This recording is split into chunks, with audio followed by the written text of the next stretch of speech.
Alrighty, what is up, YouTube and Rumble? So this video is going to be on both of the sites there. So this is going to be, as you guys can tell from the title down below, the MacBook M2 review now in the unboxing as well. Now, this video has been a couple days delayed because a bunch of crap has kind of gone into the way. One of the things I'm kind of going to be doing a video slash kind of vlog and start trying to, chronologically, start talking about some of the stuff that's kind of gone up since between the MacBook M1 and the M2, and even the stuff that's gone on here at the store, and just kind of all the weird curveballs that, as we've been trying to progress forward, it's like, a verbatim, story of the store. We take 3-4 steps forward, and we're taking almost like 7 feet back. And it's just because of just some of the dumbest shit out there right now. And I really wanted to preface this with this video and kind of go over a lot of all this stuff too. And the biggest thing I wanted to do was really kind of showcase all the great stuff about the M2. Now, we've had the M2 for probably a little over like a week and a half, maybe even 2 weeks now. And I gotta say, it's blown my mind with how not only good it's ran, how well it's performed, how amazing also every app that I've pretty much ran through it has just knocked it out of the park. Now, I hate when I see a lot of these YouTubers and everybody else that's done these reviews. The first thing they want to do is, well, this Geekbench benchmark score, da da da, or Cinebench benchmark score. Who gives a shit if you're not actually into all that stuff, right? Look, there's enough of those kind of guys out there that they got those types of data out there for you that you can go and look for that type of data if that is what you're looking for. I think, though, the average person like myself goes, okay, translate that shit into English for me. How is it going to work for video gaming, making content, making music, doing business stuff like, checking emails, making flyers, running, numbers, you're running inventory, things like that. How well is it going to be for schoolwork? Making sure that I can maintain to Zoom calls, all these other things like that. Does it work well with the whole, the conjunction of using an iPhone with the Mac? It's supposed to be able to have all these, certain little, features that, you can take advantage of. And ironically enough, a lot of times when I'm at home, it feels like it's like, oh man, maybe the MacBook is having an issue, or maybe there's this thing, right? When it comes to continuity camera, no, it just happens to rely on Wi-Fi, and the only problem is that basically here we have Ziply fiber optics. At home, I'm using Spectrum, which is using coax still, and they claim that they can make coax as fast as fiber optics, but literally the stability of fiber optics is really the biggest focal point of that. It's not just the speed, right? And I think some people might even argue that well, coax is so much older, it's more stable because we've gotten it more refined to a degree, sure, but a lot more things can go wrong with coax. I mean, you'd probably argue the same amount of things can go wrong with fiber optics and it can mess it all up. But let's just put it this way: the amount of crap that I hear from people saying, "Oh, my internet's out on Ziply versus Spectrum," is a day and night comparison. Okay, we're just gonna point that out. So whenever I'm trying to do the extremes or use NDI and all that stuff like that, and a few other issues that I've come through, that I'm like, is it the MacBook or is this actually the internet? And 9 times out of 10, it's been my actual internet at home, not the internet here at work. So that's another reason why I've actually started trying to bring some of the content to here to actually be made instead of it being made at home. Now, with that being said, it's also kind of thrown a little bit of a curveball because I've actually been able to test out certain things with the M2 that I really didn't need to with the M1 because, again, at the time things were going a little bit differently. I was able to make the content at home and actually make that feasible on how I was working things out. Right now, come maybe not even a whole week after getting the M2, I'd say maybe 3-4 days after that, all the curveballs started kind of coming out of here. So that is why I feel like it's best for me to bring the content from the home base to here to actually make it here. So that includes even making music at times, especially if it's a little bit slow. Maybe I'll start making some beats and stuff like that when it's slow like this as well. I might even make some content where I'm making something I can put into iMovie, edit it, and render it and everything like that. Okay, sorry about that. We were using continuity camera, but apparently something just kind of happened. I think it was because of the fact that there's text messages trying to come through, and every time the text messages keep trying to come through here, it keeps doing that at the moment there, chat. So I think that might be what's going on. So I'm actually just going to throw this on for just a moment there. There we go. Okay, so this way we won't have the message notifications come through from here to there and end up doing all that stuff there, chat. But so I was going to take the camera from the phone off the thing and show the MacBook around, stuff like that. Though we do have quite a few shots of it already that I'm going to be using for this video. But A really big thing, though, I gotta say that's really impressed me, though, with this MacBook has been just the actual reliability of everything that I've used on it. Whether it be, like the microphone or, the actual camera or just the keyboard, everything like that has just been super phenomenal. Even the apps and running it, rebooting it, everything like that, just super quick, super easy. And this sort of brings me back to like the whole like curveball issue, right? So I actually normally don't utilize my headphones as much or even using like an external microphone as much as I was because it's just been a lot easier for me to use just a built-in microphone like this. Yes, I can use it to, isolate the voice so, the fan above me doesn't kind of constantly blast the microphone. I can use a little bit of stuff with this as well in conjunction with iMovie and stuff, but also do that. But here's the other kicker, right? So we're also able to finally get our hands on an external SSD. Now, it's nothing fancy. It's just one of these on ones from Walmart.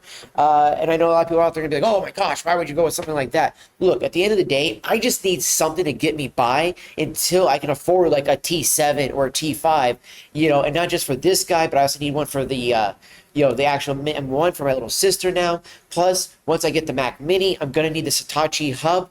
That's going to be another $100, right? So, you know what I mean? Like, I need to make sure that we have enough funds to take care of all the extras so that when we get all the extras with all that stuff, we'll be able to actually, like, boost the content and boost the actual, feasibility of everything by tenfold. You know what I mean? That's the big one, right? I want to be able to actually like go, okay, hey, I need to make content, and it's like 3 o'clock in the morning, everybody's sleeping. Crap, what am I going to do?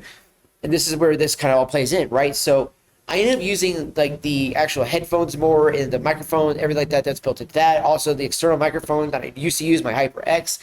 And I've been doing a little bit more like kind of like I don't want to jokingly say ASMR, but I've had to like damn near whisper into my microphone. But because this one doesn't always pick up the whispering aspect as much as I would like it to, whereas the external microphone, I can just put that shit right to my face and get up on it and literally then talk into it and do a voice over. So this way, at least it will sound better than maybe what it looks like, right? So that's kind of what I'm going for with those types of things.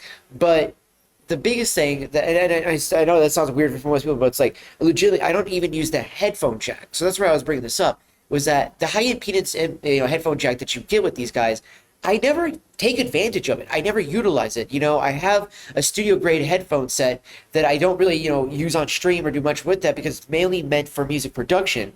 And I've been able to use it with the DAC that I have to put, into the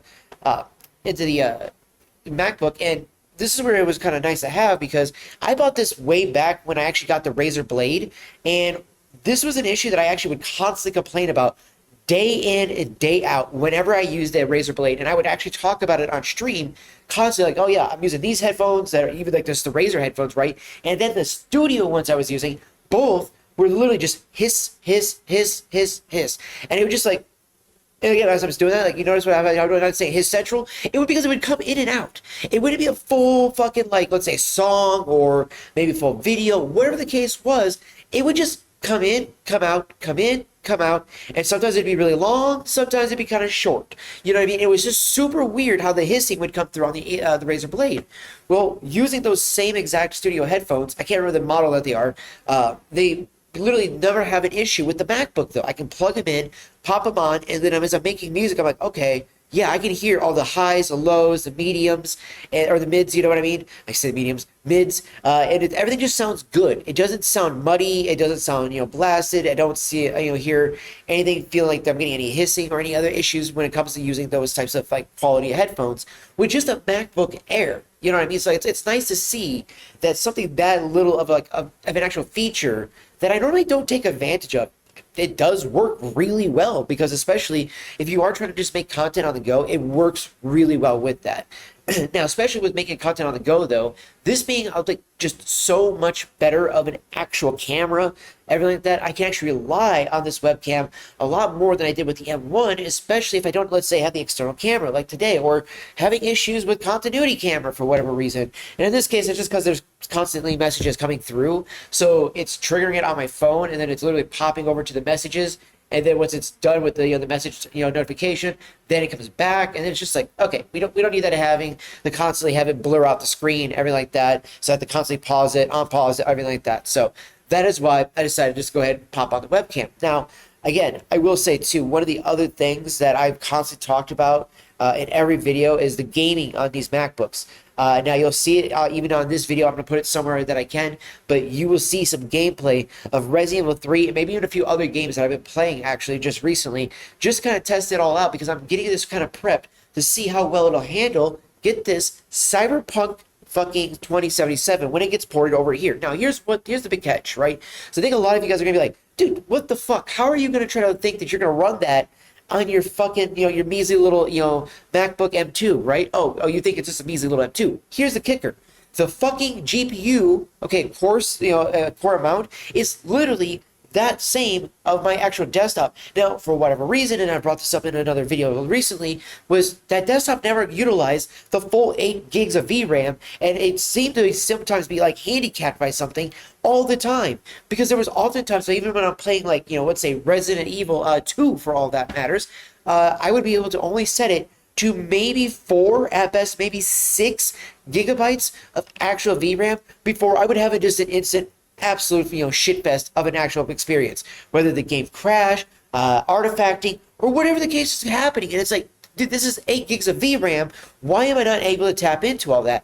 Well, get this. We're using the M2 just the other day, obviously, as I was showing a couple people, and I was literally able to, now, granted, the NDI kept breaking because of the internet, but if the internet would have kept up, you would have been able to see that the gameplay, even while they're having that issue through the internet, I was playing just fine. I was having a grand old time, and then I kept looking at it, oh man, it's broken on the stream, damn. Because legitimately, the entire time I'm playing on the M2, I'm having a fucking blast. I'm literally just having a good time.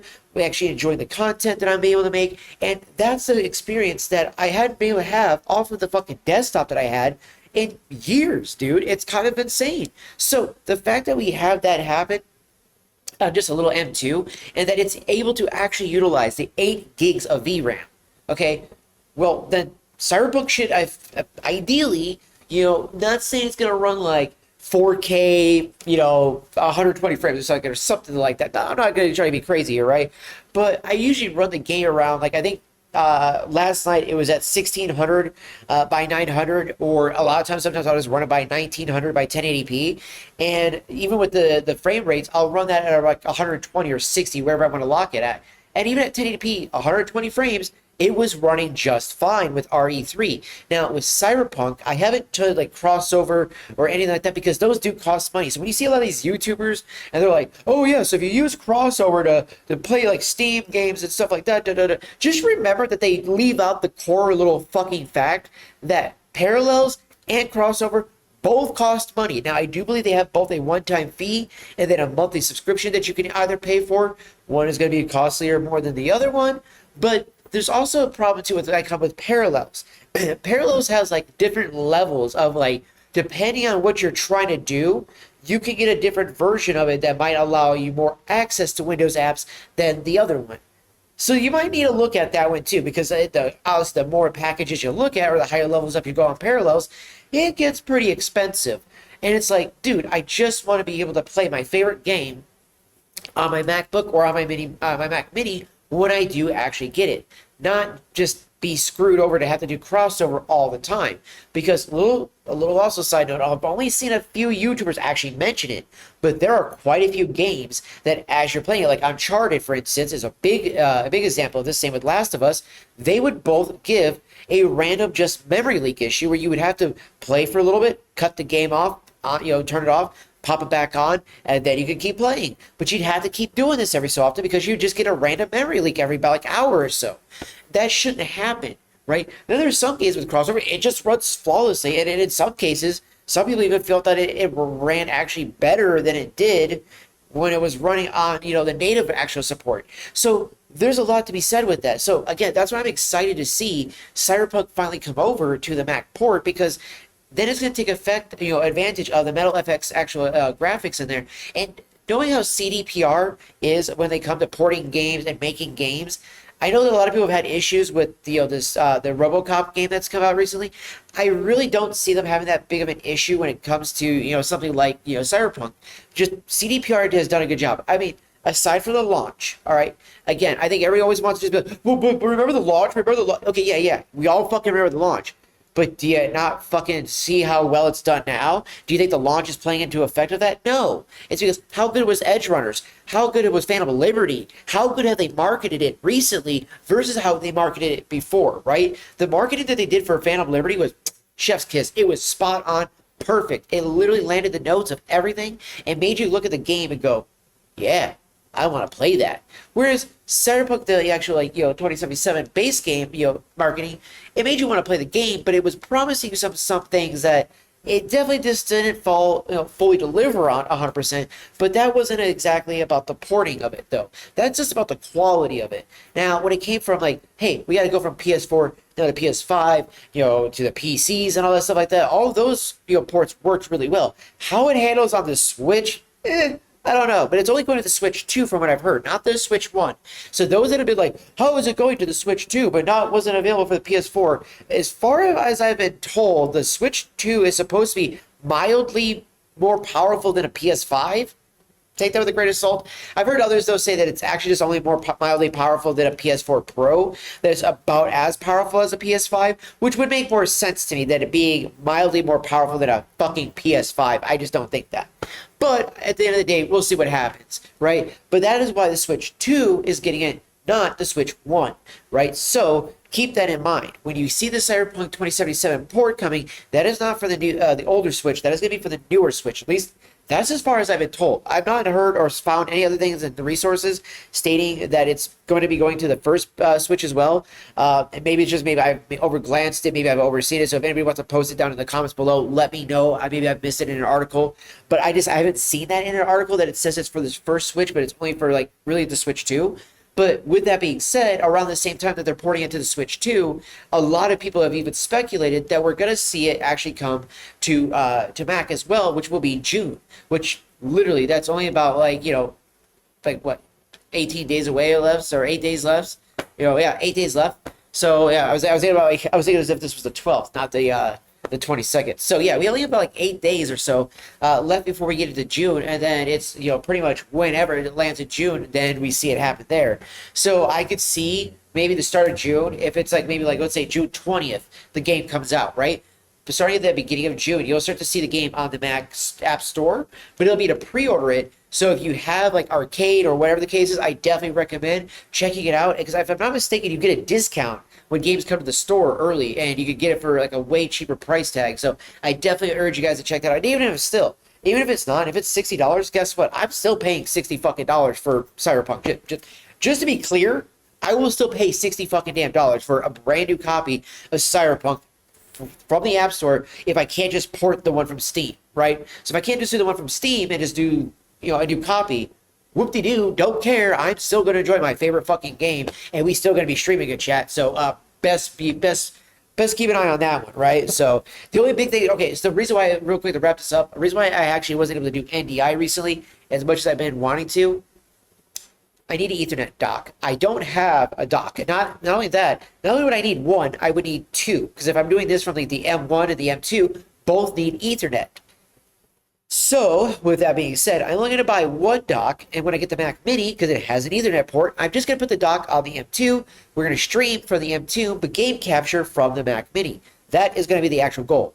Then on top of that too, the Mac Mini is also going to be using my ultra-wide monitor plus the external keyboard and this bad boy right here, which I'm using on the on the MacBook right now, just because I just want a little external mouse for when I play a couple of these other games that I got that I want to check out that you might see here later on layered into the gameplay. So into this video, into the gameplay, into the video. You know what I meant. But hey, this has been your boy Debbie. I hope you guys like this video so far. I got a lot more stuff I want to talk about the MacBook, but I wanted to kind of just wrap it up here because I could keep going on and on and on.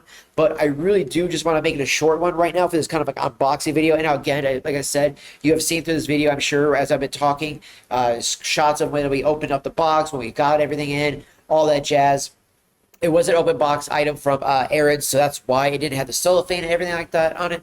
But it has been an amazing item. It has been an amazing machine. So I do really hope you guys enjoyed this video so far. Let me know what you guys think of it so far. And again, I promise things will be more polished. It'll look better. Everything will feel better once I start getting this more dialed in here, doing the videos from the vape store, along with all the commercials that I have planned for making for the vape store as well. So I'll see you all in the next one, guys. Deuces.